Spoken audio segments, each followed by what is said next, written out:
Hi, I'm Justin Riley. Today on Wisconsin Doctors, we're on location at the Delton Family Medical Center, part of Bluff, here in Lake Delton. And my guests will include Carrie Krueger, registered nurse and clinic supervisor here at Delton Family Medical Center. Ling Zhong, who is a physician's assistant here at Delton Family Medical Center. Dan Stoppenbach, audiologist and retired clinical associate professor from UW-Madison. And Dr. Kim Sabey, family physician at the Delton Family Medical Center. It's all coming up right here in Wisconsin Doctors, only on CW57. Stay tuned.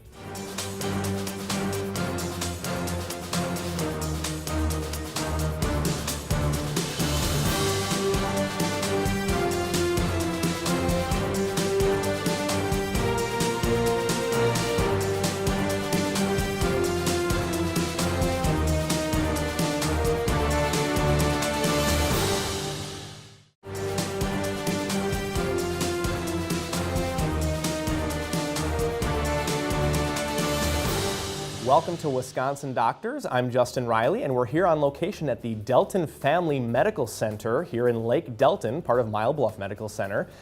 And I'm joined by a great team of healthcare professionals today. And today we're going to start out by talking with Miss Carrie Krueger, who is a registered nurse and clinic supervisor. Carrie, welcome to the program. Thank you. So I want to start out by asking you if you could tell me just a little bit about the Delton Family Medical Center and what kind of services you offer. Sure. Delton Family Medical Center is one of 5 clinics that make up the Bluff Medical Center organization. We have the main Mauston clinic location, New Lisbon, Necedah, Elroy, and then here in Lake Delton. This building was built in 2004. We have 3 full-time family practice providers. We have diabetic services. Diabetic education comes down, meets with patients. We have audiology that comes down and meets with us. We have physical therapy that comes on Fridays. We also have gynecology services that comes down, as well as orthopedic services that we have available for our patients. So we try to bring those services to our patients that here in our location. So very good. And Ling, you had a question. Yes, can you tell the viewers what they can do as a patient to prepare for their first appointment with the new provider? Okay, so patients, when they first call to set up an appointment with a provider, they're looking to establish care with a primary provider. And what they need to do first and foremost is call their insurance company to make sure that we're in network. So what that means is that they're getting the insurance coverage that they need for their office visits. The next thing that's important is to let us know where they have been seen prior to coming to our facility. It's important for us to get as much medical information as we can for the patients, so that way we can continue their care that they've already been receiving. Once they come to their appointment, it's important for patients to bring their medications so that we have full information as to what they're currently taking, what they're currently prescribed for medications. Medication lists are good, but sometimes there's dosing changes that happen or frequency changes that happen that aren't necessarily updated on those lists that patients carry around. So bringing the medications to the appointments is very important for our providers, so that way they know what is going on with those patients. Absolutely. And Kim, you had a question. Yeah, so I think even as a physician that healthcare insurance is really confusing. Mm-hmm. Can you tell a little bit more about why it's important to be familiar with your healthcare insurance coverage? Sure. So health insurance is very important in that there's so many different plans and there's so many different policies that it's hard for us to know every single policy and plan out there for patients. So it's important for the patients to know what their plan is, know what their coverage is, so that they can get the most assistance from their insurance as possible. Most insurance plans have preventative care where they cover annual physicals, vaccinations, those types of things. And it's important for patients to know, so that way they can say, okay, I can have this service done. I know my insurance covers it. I know how much it's going to roughly cost me. Some patients have low premiums, but then they have a higher deductible, so that means that they have a higher out-of-pocket cost prior to the insurance picking up those coverages. Yeah, so it's well worth the time to take the time to look it and is. Be familiar It with is, and if there's patients that have question if a service is going to be covered, the best thing that they can do is call their insurance company to see if that service is covered for them. Absolutely. And Dan, you had a question. Yeah, Carrie, can you tell us, the viewers, how some of the ways Delton Family Medical Center promotes health and wellness in the community? Sure. Health and wellness beyond what goes on in the exam room. Sure, And we just have a few absolutely. seconds left, just so you're aware. So things that we do here at the clinic, services that we offer, audiology services obviously is important for those patients, bringing that to them. Diabetic education, we have that service available to the patients. We have health fairs that come down. We also have a 5K event, a Delton Family Fun Run event, where we give back to the community and we raise funds for a local charity, and we do that every year. So, yeah. Lots of good stuff. Lots of Yes. good stuff. Well, Carrie Krueger, thank you so much for the information today. You're welcome. Appreciate Thank it. you. Don't go away. There's more Wisconsin Doctors coming up right after this. Stay tuned.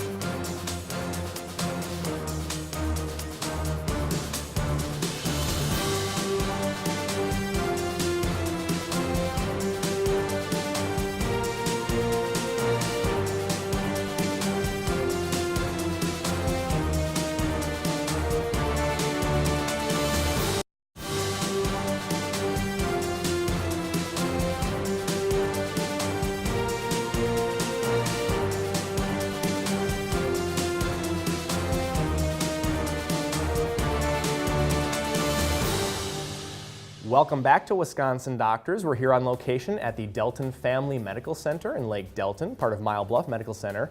And my next guest is Ling Zhong, physician's assistant here at Delton Family Medical Center. Ling, welcome to the program. Thank you. Good to have you here.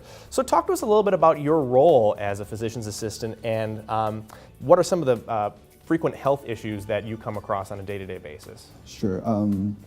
My role at Bluff Clinic is not only treating the disease, but also in disease prevention. On the daily basis, some of the most frequent concerns I come across are like high cholesterol, high blood pressure, and diabetes. These are some of the most prevalent diseases in the U.S. Despite being very preventable, we're still seeing 1 in every 3 adult Americans either have those conditions, high blood pressure, high cholesterol, or diabetes. Yeah. So these diseases are occurring at younger and younger ages. So I think there's a lot of work ahead of us that needs to be addressed, and to educate the patients in the community about these disease preventions. Absolutely. And Carrie, you had a question. Sure. So you mentioned the high blood pressure, diabetes, and high cholesterol. What kind of symptoms do patients usually present with, and what risk factors put patients more at risk for those types of diseases? So patients with high cholesterol, high blood pressure, and diabetes can present with blurry vision, headaches, excess thirty, or frequent urination. But most of the time, these diseases are asymptomatic, and they can lead to serious conditions like stroke, heart attack, kidney failure, and blindness. So that's why they are often called silent killers. So some of the risk factors include old age. As we get old, we are more prone to those diseases. About 65% of Americans age over 60 has one of those conditions. And also race and ethnicity. For African Americans, they are more likely to have high blood pressure, and also diabetes are more common in Hispanic Americans, African Americans, Asian Americans as well. And gender, men before age 45 are likely to get high blood pressure, and of course there's family history. If any of your first-degree relatives have any of these conditions, they are more likely to get as well. And of course, there's overweight and unhealthy lifestyle habits such as smoking and lack of physical activities. And even though there are certain risk factors that might make you more prone to this, it's still a very preventable disease, though. Yeah. Yes. Yeah, absolutely. Kim, you had a question. So along those lines, what do you see as the things that we can do or we can help patients do in order to prevent those diseases? Sure. Well, as always, I tell my patients we cannot change our gender, race, age. But there's a lot of things that we can do to improve our health, following a healthy diet, eat more vegetables and fruits, and consume less salts and alcohol, and maintain a healthy weight, and also be physically active, exercise 40 to 60 minutes every 4 to 5 times a week is going to be big help. Yeah, yeah, and really not a lot to ask, I think, to maintain if it would prevent these diseases from happening, for sure. So, Dan, you had a question. Yes, I was wondering what kind of services the Monoblock Medical Center offers in terms of promoting preventative care. Yes, we at Bluff organize health fair every 3 months in each of our outreach clinics, and we provide free blood pressure checks, free blood sugar checks, and for $20 you can get your cholesterol check as well. Actually, the next health fair is going to be organized tomorrow at the Lake Delton Clinic, and I really encourage you to participate.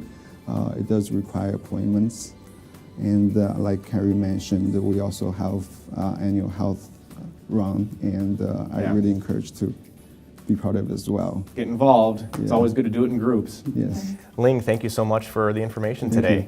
Don't go away. We have more Wisconsin Doctors coming up right after this. Stay tuned.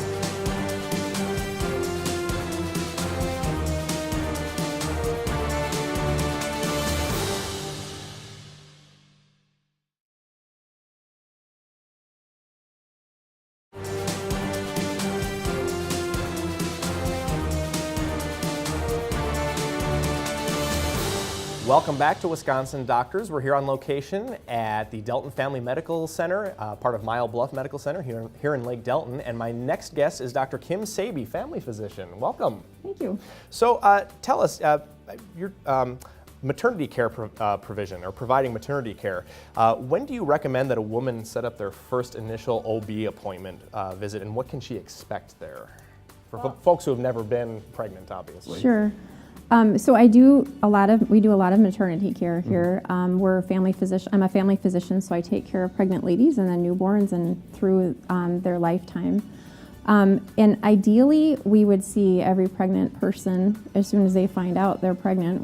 They'd call and set up an initial OB appointment.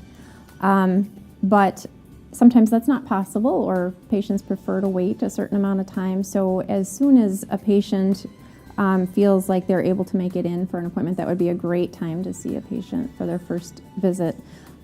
Really, it would be wonderful if we could see every woman prior to them trying to get pregnant, because then we could talk about preventive care, medications, and general health as you're trying to become pregnant. Yes. That first OB visit's kind of a long visit. We ask a lot of questions about family and personal health history. And we also try to get a full physical exam in at that appointment. So that can be a long appointment. Sometimes people leave feeling like they're worn out. We do blood work, but after that first appointment, usually the appointments are much shorter. Yeah, so they're not all like that. No, So that's no. great. Carrie, you had a question. You mentioned seeing newborns as well throughout their lifetime. Why is it, can you tell the viewers why it is so important for parents to bring in their children for the well-child visits, and what they can expect at those visits? So when we call a well-child visit is basically what most parents consider just a general checkup for their children. It usually includes things like a full physical head to toe. It includes lots of questions about health, lifestyle, things such as Ling was mentioning with activity, how much time they spend watching television, playing video games, what their diet is like, what their sleep habits are like. And so we try to, again, review lifestyle choices and suggest changes that might prevent health problems from developing down the road. Certainly during the first year of life, children have their most number of checkups because they're sort of on a closer schedule for vaccinations. But then after the first year, a lot of times parents kind of lose a sense of importance for why those checkups are so important. But we do recommend that children continue to come in for an annual checkup every year to make sure they're up to date on vaccinations, make sure their blood pressure is healthy, make sure there's not things that are putting them at risk, such as being overweight or high blood pressure. Absolutely. And Ling, you had a question.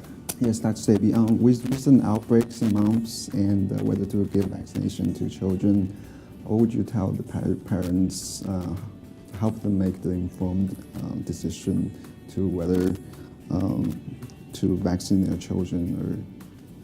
Yeah, that's definitely been a hot topic for a while, is whether to vaccinate or not. And I think that it's certainly important. Nobody can refute that any medication, any vaccination has risks, just like any medication that we pick from the store to take has risks. So we always have to weigh the benefits and the risks against each other. But vaccinations that are available now and recommended now have been thoroughly studied and by the companies themselves, but also by the government. And the Centers for Disease Control is a great resource for parents that are not sure if they're making the right choice. This is a place where you'll find only information that's been researched in grounded scientific studies. You have to be really careful about making decisions based on heart-wrenching stories, but that there may not necessarily be grounded in science. Yeah, that research is important. And Dan, you had a question. When you have patients who aren't very active, don't have an active lifestyle, but they're interested in getting started, do you have any tips or advice for them to getting started on a different routine? We do. I think we all have this, it's easy to have a vision down the road, what you want to be doing down the road activity-wise, such as maybe you want to participate in our 5K or a marathon eventually.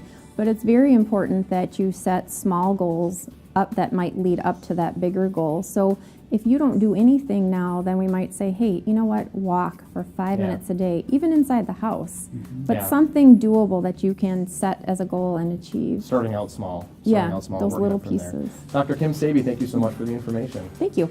Don't go away. There's more Wisconsin Doctors coming up right after this. Stay tuned.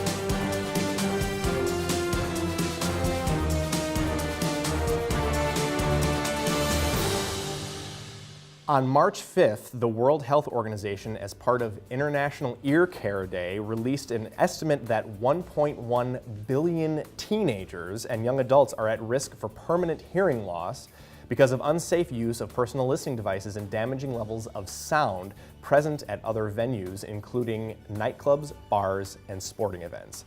Here to talk to us a little bit more about that is audiologist Daniel Stoppenbach. Dan, welcome to the program. Thank you. So can you tell us a little bit about that? I mean, can personal listening devices such as smartphones and other devices really damage our hearing? The short answer is yes. Of course. They all have the potential. Yeah. But to be more specific, it really depends upon how long and how loud you have the personal listening device. Certain listening devices can and are capable of producing levels of sound at 100 dB or above when turned up to maximum volume. At these levels, listening to it for 15 minutes or more can damage the hearing. At even louder levels, listening more than 6 minutes can damage your hearing. Right. So there's time and then there's volume and intensity. Right. It all depends upon also, it's important to look at our daily noise dose. Sure. You may be listening to other things throughout the day as well.